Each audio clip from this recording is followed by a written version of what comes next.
Welcome to the deep dive. Today we face, well, quite an intellectual challenge. It seems almost specifically designed to thwart understanding. That's putting it mildly. We've received this dossier from the deep dive research team, the DDRT, about a philosophical construct they're calling the Neocryptic Paronomasia, or NCP for short. Right. And our mission is pretty clear. This text is incredibly dense, intentionally abstract, just dripping with highfalutin jargon. Our job: cut through that noise, find the interesting insights the DDRT seems to have tried to bury. Absolutely. We really can't just accept their premise that these, what do they call them, obnuolegregacious attempts at elucidation, that they're necessary. Yeah, exactly. We have to define the NCP immediately, in plain English, because the source material calls it a mirificent and deeply discombobulated expanse, where things that seem opposite are somehow tangled up. Okay, so mirificent, wonderful, discombobulated, confused. Pretty much. Essentially, the Neocryptic Paronomasia is the philosophy of contradiction. It's this idea that two opposing ideas can be equally true, sort of at the same time. A state of harmonious discord, then. Okay. But what are the pieces of this discord? The list they gave us is, well, it's something. We have to connect lobsters. Lobsters. Tiny toys, old newspapers, junk food, teddy bears, funny hats. And, this is the kicker, the podcast hosts themselves, us. Mm-hmm. We're actually required to analyze the failure that's apparently inherent in our own attempt to explain all this. And the whole framework seems to hinge on this quote from Professor Gorgon Peterson, who seems to be the architect of this thought experiment. What's the quote? To know the lobster is to know the Neocryptic Paronomasia related to everything. Wow. Okay. That's ambitious. That's our starting point. How can a crustacean, from the deep sea hold the key to this sprawling, abstract universe? The idea must be that the lobster serves as this anchor point of some kind of eternal, non-human truth. Okay, let's try and unpack this then. We start with the sea creature, the deep sea avatar. We need to figure out the lobster's fundamental nature, I guess, before we can connect it to funny hats. Right. First, the lobster. So the DDRT sets up the lobster as the core philosophical anchor for the whole NCP. And they give it some truly incredible titles. Oh, yeah. Like what? They call it the monstro-cicerlophobism of the deep. Okay. And a canard of the sea. Right. So if we strip away the jargon, monstrous, churlish phobia, fear of the rude monster, and a canard is like a rumor or a hoax. Sort of. I think they mean it's both terrifyingly alien, this deep sea thing, and also kind of an overlooked joke, something we just boil and eat. But why is it so important philosophically? The DDRT really focuses on its historical staying power. They call its nature antediluvian. Meaning before the flood, ancient, it survived epochs of cosmic tumult, apparently. And they praise its, get this, sycophantastism of exoskeletal pulchritudinous. Oh, boy. Yeah. I need a translation for that one immediately. Okay. It sounds complex, but I think it boils down to function is beauty in a weird way. How so? The lobster shell isn't beautiful in our usual aesthetic sense, right? But they praise its sycophantastism. It's like flattering adherence to enduring strength. Ah, so it looks like survival. Exactly. It survives. The insight here seems to be about profound structural resilience. The idea that lasting power often looks ugly or alien to our sort of fast fashion human views. It's like a biological time capsule. So the lesson is that lasting truth doesn't really care about being pretty or easy to understand. Okay. And this leads to the crucial concept, prandial indifference. That's a new one for me. What does that mean in the NCP context? Well, prandial refers to eating or meal. Indifference is obvious. So indifference to being eaten. Pretty much. The lobster embodies indifference to its own consumption. It just exists, regardless of the fact that we catch it, boil it, serve it with butter. It doesn't care. It doesn't participate in our drama. Right. It is, as the DDRT puts it, a subcontrary avatar of a truth too vast for our garrulous comprehension. Subcontrary, under the shell, garrulous, talkative. So a symbol under its shell of a truth too big for our chatty understanding. You got it. It doesn't care about our fleeting anxieties, our search for comfort food. It just is. Okay, if I'm hearing this right, the DDRT is taking a fairly simple idea that the non-human universe is permanent and impassive and dressing it up in this incredibly elaborate tuxedo of complexity. That's a great way to put it. The lobster is like the universe's stoic uncle who's seen it all and is just silently judging our fast fashion existence from the seabed. That's the perfect analogy, yeah. The lobster provides a rancoring counterpoint, like an anchoring counterpoint to the fleeting, ephemeral existence of everything else we're about to discuss. So it's the anchor point. Fixed reality, time, survival, Non-negotiable. Exactly. That's why it's the start of the NCP. Understood. Okay. So if the lobster anchors the philosophy in this cold, hard truth of permanence and indifference, the NCP then immediately yanks us violently back into the human sphere, the sphere of ego. We go from the vast, eternal deep to the diminutive scale of minuscule curios, tiny toys. And this is a textbook NCP shift, isn't it? Yeah. From the overwhelming, unmanageable truth, the ocean, the lobster, to things we can literally hold in our hands. Right. These tiny toys, the rubber monster, the plastic eyeball they mention, are described as pithiobris characters. Pithiobris. Okay. Pithy means brief, forceful. Hubris is excessive pride. So tiny expressions of massive ego. Is that it? How do these little things critique human pride? Well, the text says they serve as a monument to our pugnacious desire for mastery. Pugnacious meaning like eager to fight or argue. So we like to control things, even tiny things. Exactly. The smaller the object, the easier it is to control, collect, categorize. The act of collecting hundreds of tiny inert figurines. It's presented as this subconscious attempt to manage the chaotic reality of the world. We can't control the vastness of the sea, but we can arrange 100 miniature plastic cowboys perfectly on a shelf. That makes sense. And the paradox of scale here is fascinating. Their pusillanimous nature, their tiny, weak nature, it simultaneously admonishes us. It mocks our largest chaperonist authority. Or just a chaperonist. Yeah, like our generous, overseeing authority. Our authority is kind of meaningless because we're applying it to things that don't really matter. We're like the adult chaperone taking authority over a sandbox fight. Exactly. It reveals our hubrisist tendencies. And furthermore, the source gets into the multi-metamorphistic import. Multi-metamorphistic. Many potential changes. Yeah, the potential we project onto these objects. The DDRT talks about a dynamo-protopaic relationship between the toy's prodigy, their potential for imaginative play, transformation, and the hebetudist nature of the owner's form. Hebetudist, dull, lethargic. Right. Our physical form is dull, constrained by physics, by mortality. The toy, its unbound potential in our minds. So the tiny object holds more philosophical weight than the adult who owns it, in a way? It does, according to this framework. The toy's hydrometamorphistic possibility, its ability to change forms and roles in our imagination, like water taking different shapes, reflects our own desperate desire to transvaletudinarianize our neocryptic paronomasia. Transvaletudinarianize. Okay, valetudinarian is someone obsessed with their health.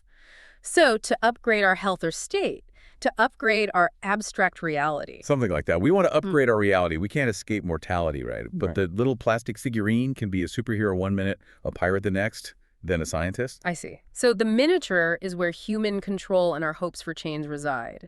And that's in direct contrast to the lobster's total indifference. Exactly. That's the paronomasia, the contradiction, held together. Okay, so we have the eternal truth in the lobster and the human ego striving for control in the toys. The next layer seems to introduce how we document our fleeting lives and the emotional baggage we carry. We're moving into the epistemological travail of print and plush. Epistemological travail, the hard work of knowing things. Yeah, this segment is all about how humans remember and how we cope with the fact that, well, everything is temporary. Compared to the lobster anyway. Hashtag Shags 2.1, the epistemological travail of print and plush.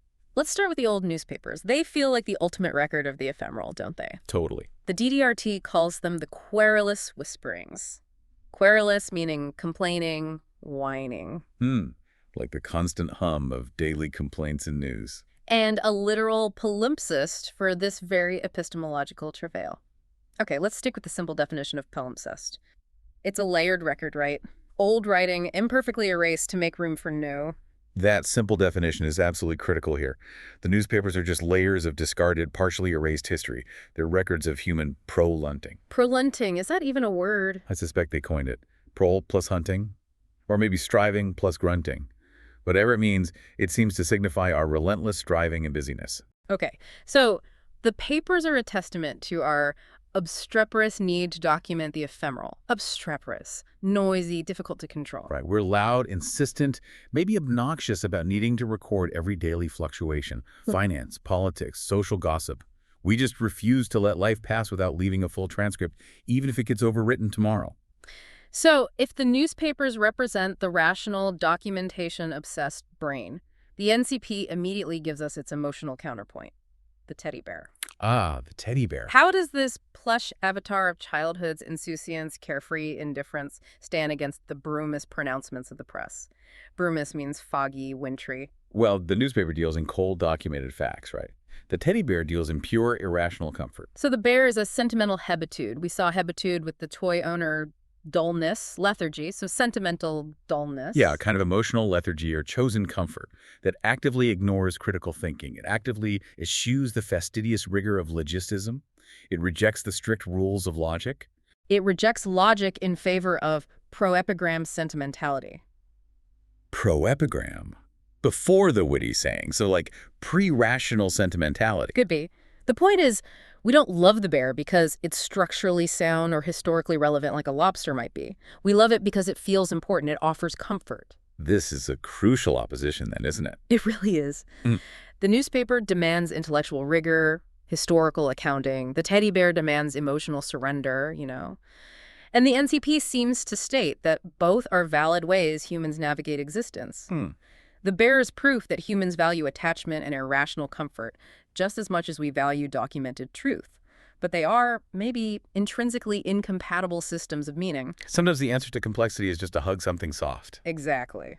Regardless of what the newspaper says about the world economy collapsing. Okay.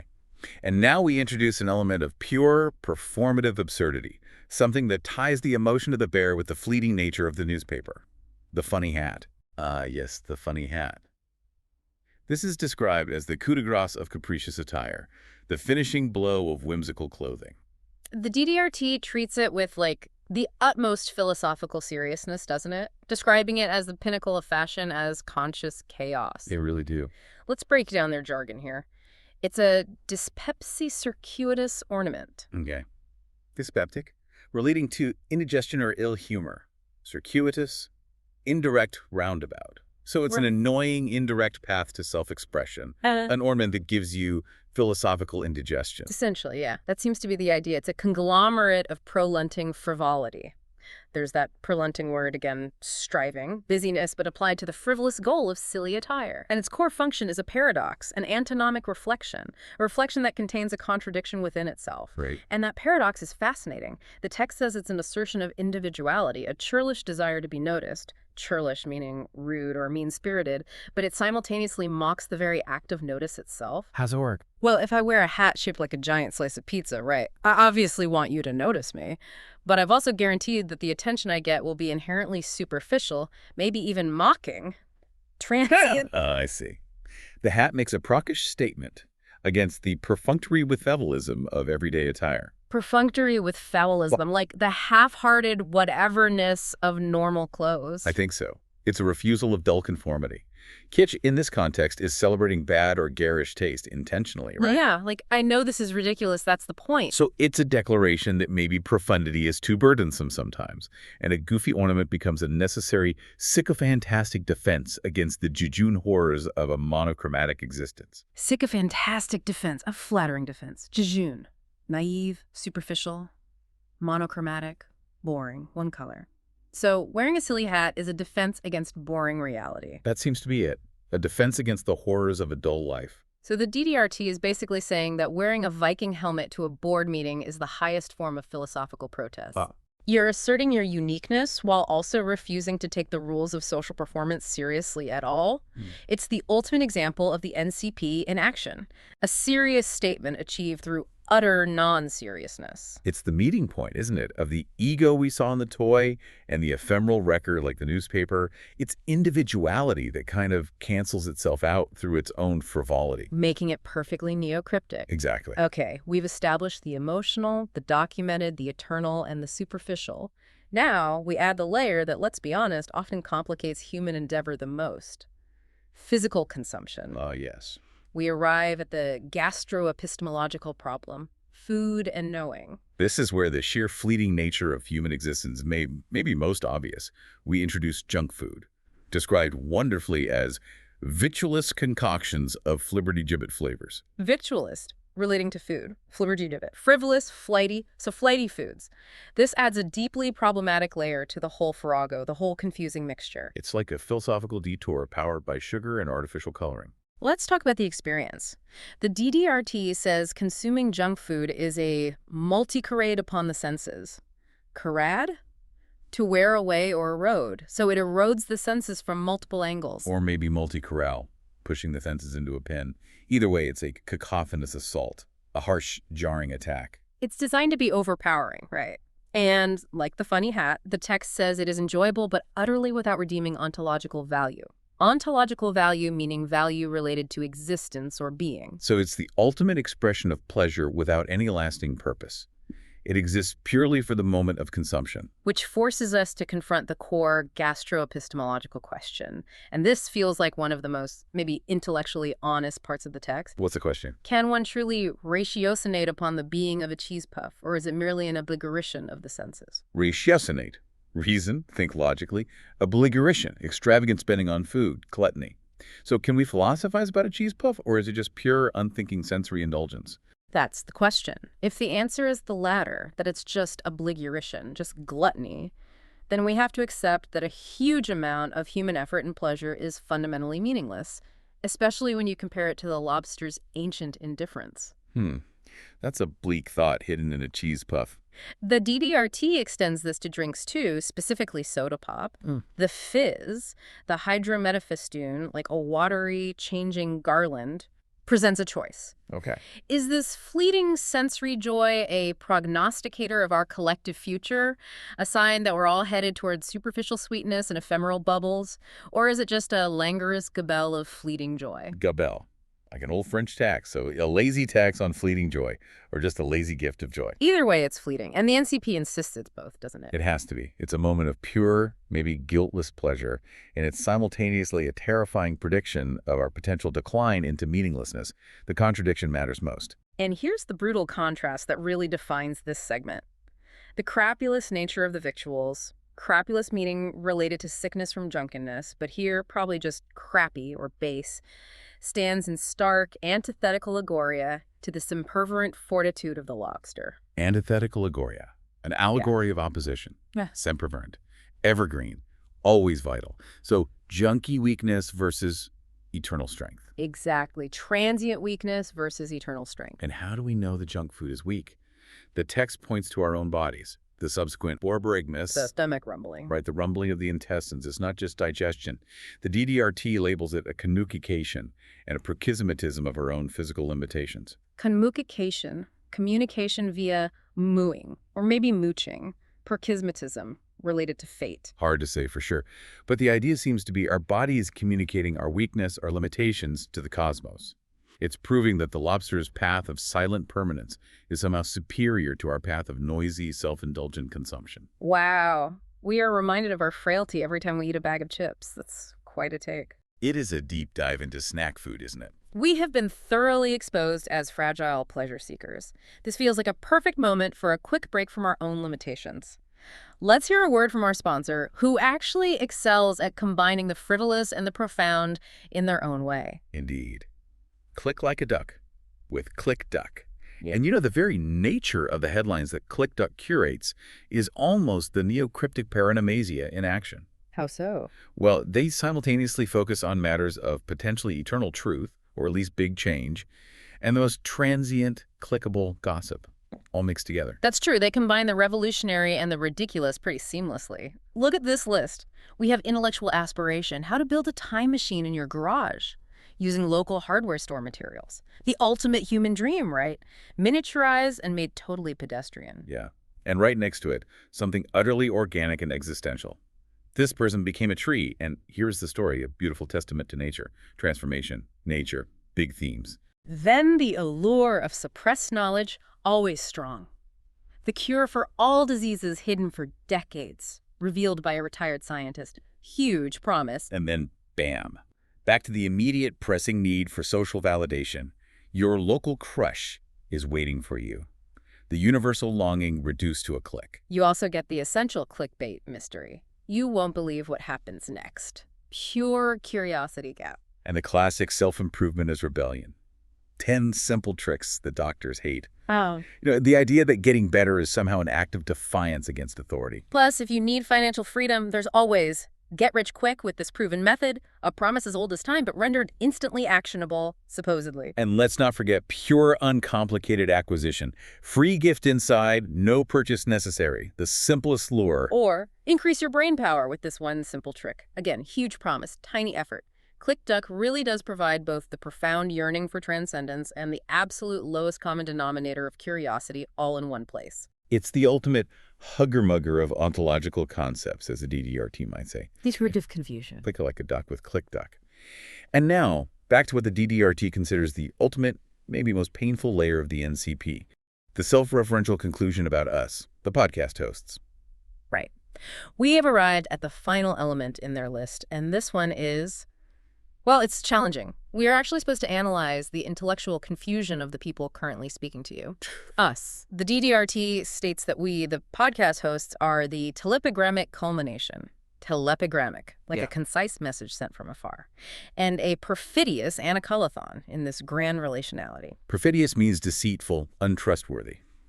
An anacolithon, you mentioned that. It's an abrupt change in sentence structure, a grammatical interruption. So that were treacherous interruption. That seems to be the implication. The DDRT views us as the awkward shift, the interruption in their pure philosophical discussion. Hashtag tag 4.1, the anacolithon of the deep dive. They describe us, rather uncharitably, I might add, as befuddled. Okay, maybe sometimes. A ramshackle curio, like a broken antique.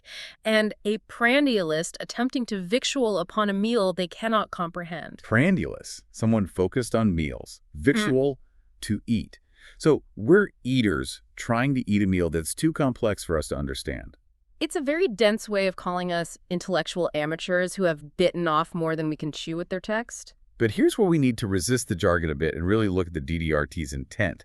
Their text argues that our garrulous confusion is not a sign of failure, but rather the ultimate validation of the research team's philosophical multivitientia. Wait a second. Our confusion proves their brilliance. That sounds incredibly self-serving, like circular logic designed to protect their work from any critique. Wow. If their obscurity is an intended apparatchik, an intended functionary or mechanism of the NCP itself, they're basically saying, if you don't understand us, you just prove we were right to be confusing in the first place. It's a remarkably effective defense mechanism, isn't it? They label us both a zephyrist, a lightweight like a gentle breeze, and a hubrisist arrogant.